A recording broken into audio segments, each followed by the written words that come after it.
Ahora contaremos la historia de un campesino del sur de Italia que le aprendió a Dios el lenguaje de las llagas y de la misericordia. Nació Francesco en Pietrelcina, entre piedras calientes y campos de olivos que huelen a trabajo temprano. Su casa tenía pan sencillo y manos cansadas. Tenía también una fe que no se presume, rosarios al anochecer, fiestas pobres y una confianza antigua que enseñaba a mirar al cielo sin dejar de atender la tierra. De niño, la iglesia era refugio y escuela. Aprendió a quedarse en silencio como quien aprende un oficio. Miraba al crucifijo como se mira a un amigo mayor que entiende todo. Cuando otros corrían, él se detenía a oír por dentro. No era tristeza ni rareza, era sed. A veces ayudaba al párroco, otras hacía de mensajero de Dios sin saberlo, llevando una palabra simple a quien la necesitaba. Creció y, con los años, la llamada tomó forma de hábito. Tocó el portón de los capuchinos. La vida se volvió cuerda a la cintura, sandalia pobre, capa de lana áspera. El noviciado enseñó el ABC del cielo: obediencia sin regateo, pobreza sin discurso, fraternidad que pule el carácter, oración que abre ventanas. El joven tomó un nombre nuevo, Pío, como quien acepta una misión que aún no entiende del todo. Aprendió a pedir permiso con buen humor, a obedecer con alegría y a guardar silencio cuando el corazón desbordaba. Lo ordenaron sacerdote en 1910. Las manos de un campesino se volvieron manos consagradas para partir el pan. Celebró su primera misa con temblor de hijo que vuelve a casa y con lágrimas discretas. La salud, sin embargo, parecía siempre un hilo fino. Fiebres, dolores de pecho, agotamientos que desconcertaban a médicos y a superiores. Lo enviaban a reposar, volvía al convento. Otra vez el cuerpo decía basta, y así, entre idas y venidas, fue aprendiendo que el amor no siempre corre. A veces camina a paso corto. En 1916, el viento de la providencia lo llevó a una colina silenciosa, San Giovanni Rotondo. Un convento sencillo, un coro pequeño, una campana que llamaba a rezar como quien llama a comer. El pueblo pobre y recio lo adoptó pronto. Pío se dejó adoptar. Oraba de madrugada con una constancia que no se negocia. Recibía a la gente como se recibe a un pariente. Decía misa como quien ve lo invisible. A menudo, tras el altar, quedaba exhausto, sostenido solo por la obediencia y por una presencia que lo excedía. Los años de guerra golpeaban las puertas. Cartas con noticias duras llegaban a casas que necesitaban consuelo. Madres esperaban a hijos que no volvían. El confesonario se volvió puerto. Dentro, el sacerdote escuchaba como quien cura una herida con paciencia. Hablaba firme cuando hacía falta, tierno cuando era tiempo. Dicen que a veces leía el corazón, como quien abriría un libro para buscar la línea exacta donde duele. No humillaba, levantaba. No negociaba el pecado. Ofrecía la misericordia de Dios con la claridad de quien la conoce. Hubo noches de oración tan hondas que el alma aprendió el idioma de la cruz. En agosto de 1918, la experiencia de una transverberación, un amor que atraviesa, dejó en él una certeza que no se explica con definiciones. Y el 20 de septiembre de ese mismo año, mientras rezaba en el coro, el misterio de las llagas se hizo visible en su carne. No fue teatro ni grito, fue presencia. Las manos, los pies, el costado. Heridas que sangraban con pudor, que el mismo Pío intentó ocultar con guantes y mangas, como quien no quiere atraer miradas sobre el camino que debe apuntar siempre a otro. El fenómeno llamó a curiosidades, devociones, envidias, consuelos, sospechas.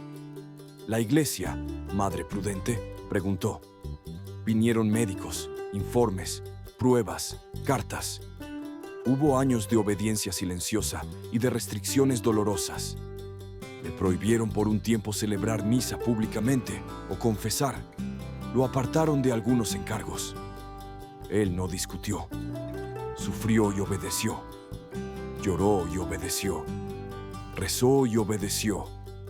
Esa obediencia, piedra firme, fue el altar donde ofreció todo, sin ruido. El convento, entre tanto, seguía siendo casa de peregrinos pobres. Llegaban hombres con manos agrietadas por la tierra, mujeres con ojos cansados, jóvenes con preguntas demasiado grandes. Pío repetía su método de siempre: misa larga, silencios densos, rosario que parecía no terminar, horas en el confesionario como un médico de guardia. A algunos los sacudía con una palabra que cortaba como bisturí.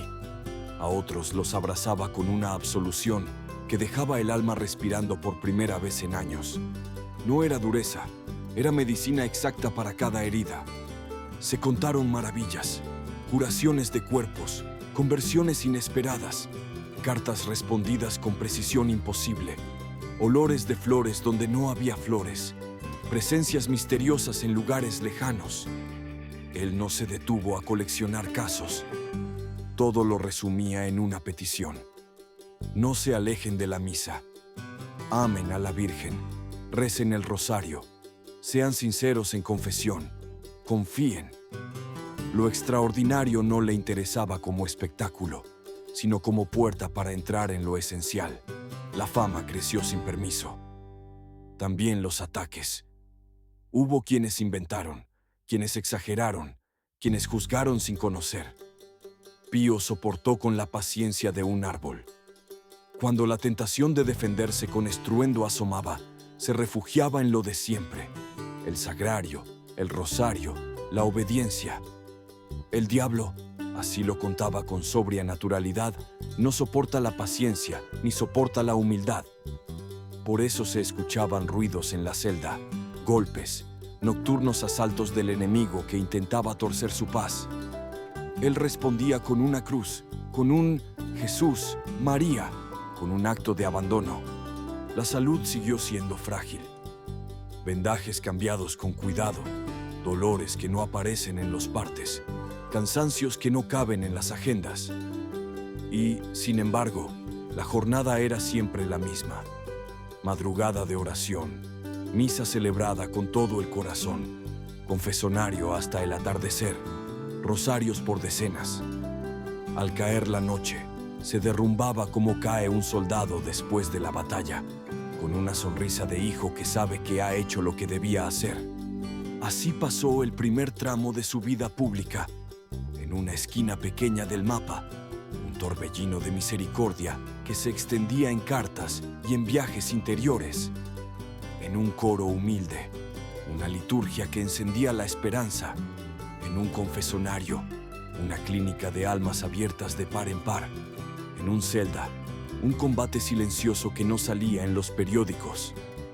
Y sobre todo, un sacerdote de obediencia difícil y amor sencillo, que aprendió a hacer hostia con la hostia, a sangrar sin dramatismos y a sonreír sin espectáculo. Si te preguntas dónde empieza su secreto, no mires sus manos primero. Mira su sí pequeño de cada día. La misa a la hora, el rosario a la hora, la escucha a la hora, el trabajo a la hora, la obediencia a la hora. Quien es fiel en esas monedas puede cargar tesoros sin romperse. Y así, el campesino de Pietrelcina se volvió Padre Pío. Padre porque engendró a muchos a la vida de la gracia. Pío porque aprendió a respirar la piedad como aire. Lo que sigue hablará de un hospital nacido de la compasión, de grupos de oración que abrazaron el mundo, de pruebas nuevas y consuelos nuevos, de un final que olía a casa y a promesa. Por ahora guarda esta imagen simple: un fraile con hábito gastado, vendajes discretos, ojos cansados y encendidos, una voz que dice lo esencial sin adornos, y un altar pequeño donde Dios se deja tocar como pan. Ahí, sin estruendo, comenzó una historia que todavía hoy cura. Su confesonario fue escuela de libertad. A algunos los recibía con una pregunta que desarmaba máscaras, a otros con un silencio que obligaba a llamar las cosas por su nombre. Había penitencias que parecían pequeñas, un acto de reparación, un rosario por alguien que te cuesta, devolver lo que no es tuyo, y otras que pedían valentía, reescribir la historia con la verdad, cortar una relación que te destruye, empezar de cero con humildad. Salían distintos, más livianos, más responsables, más hijos.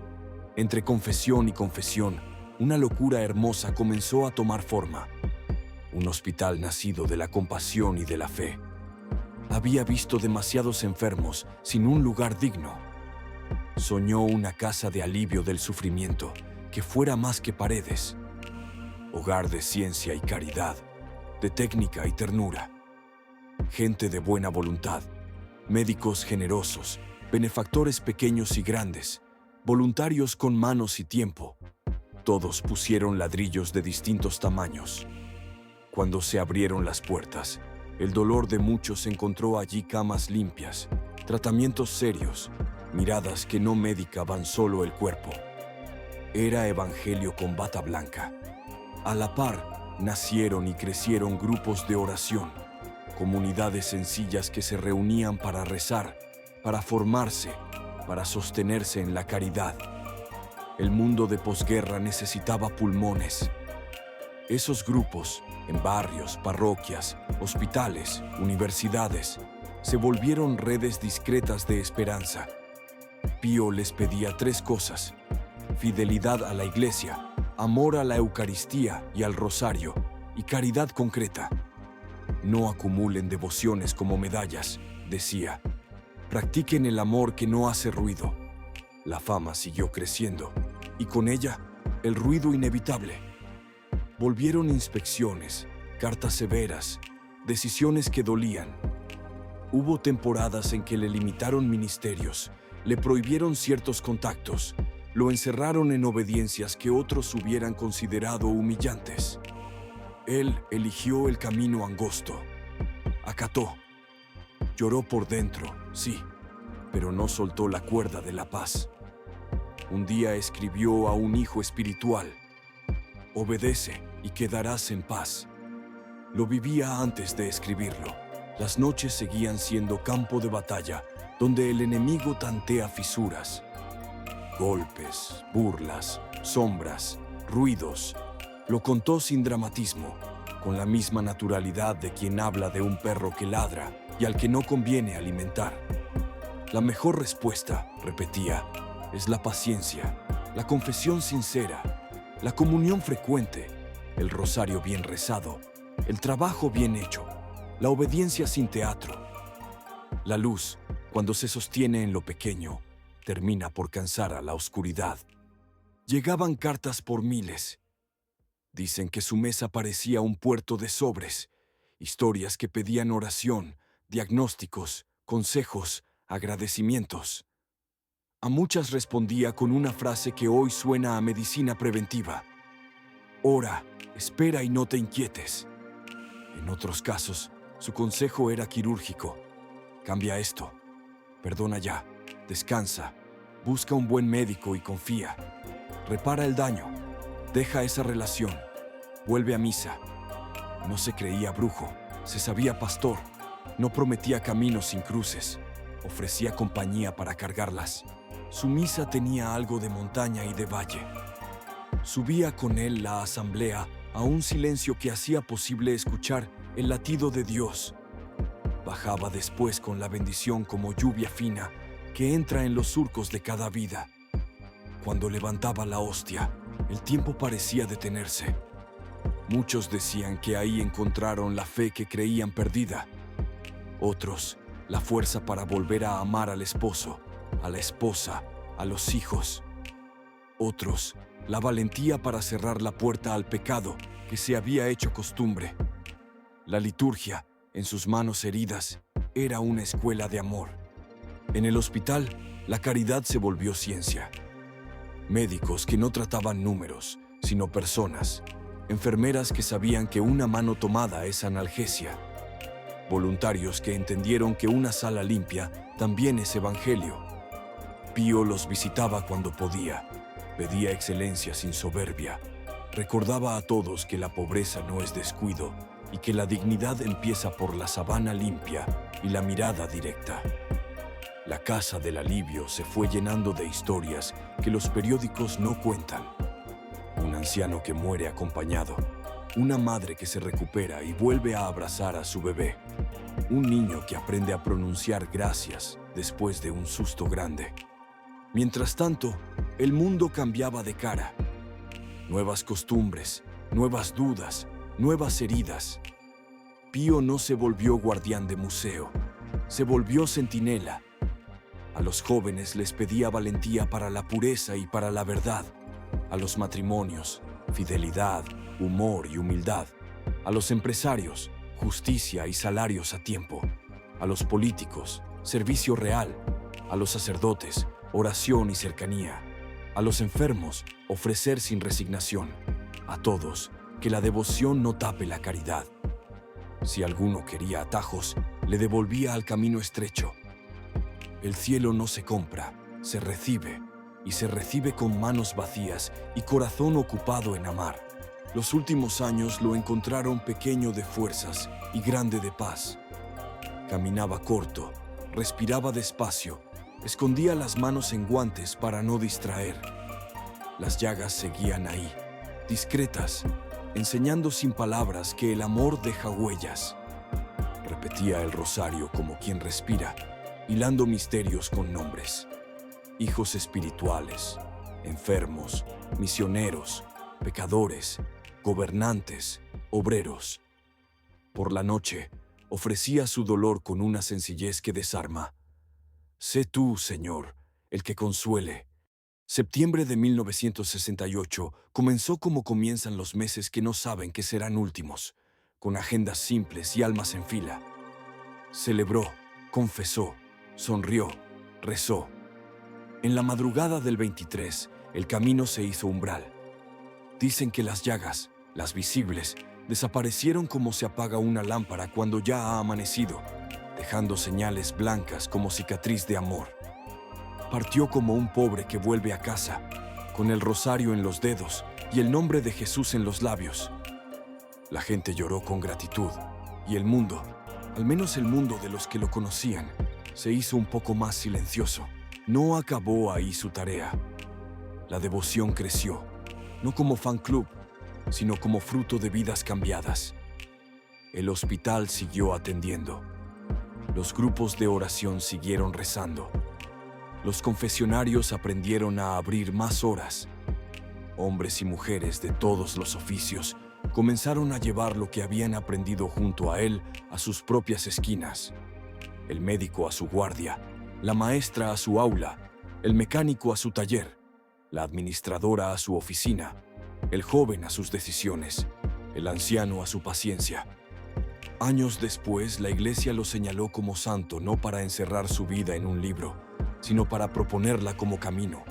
Si hoy te preguntas qué tomar de él, lleva 3 cosas a tu mesa. Primero, la misa, la presencia de Cristo como centro, no como adorno. Si hace tiempo que no vas, vuelve. Si vas, ve con hambre. Segundo, el confesonario, la libertad de llamar a cada cosa por su nombre y de recibir un perdón que no humilla, sino que levanta. Tercero, el rosario, esa cuerda que te saca del río cuando la corriente de los nervios y las pantallas te arrastra. Añade una cuarta, la caridad concreta. Busca un enfermo, un pobre, un cansado. Llévale alivio, escucha, tiempo, pan, medicinas, compañía. La casa del alivio puede empezar en tu sala. No necesitas llagas para amar así. Necesitas manos que se abran, rodillas que se doblen, labios que pidan perdón y lo ofrezcan, ojos que miren con respeto, agenda que reserve tiempo para Dios y para los demás. Si un día te cansas y todo te parece repetido, recuerda cómo vivió Él. A la hora, lo esencial, con paciencia, lo difícil, con humor, lo humano, con obediencia, lo oscuro, con amor, todo. Y cuando el miedo te diga que no puedes, escucha la música que repetía a sus hijos. Ora, espera y no te inquietes. La preocupación no resuelve el mañana. La oración construye la paz de hoy. Con ese consejo, con esa paz y con ese método, verás por qué el campesino de Pietrelcina se volvió padre para tantos. Porque enseñó que la santidad no es un truco, es una fidelidad. Y que cuando alguien decide ser fiel en lo pequeño, Dios se encarga del resto.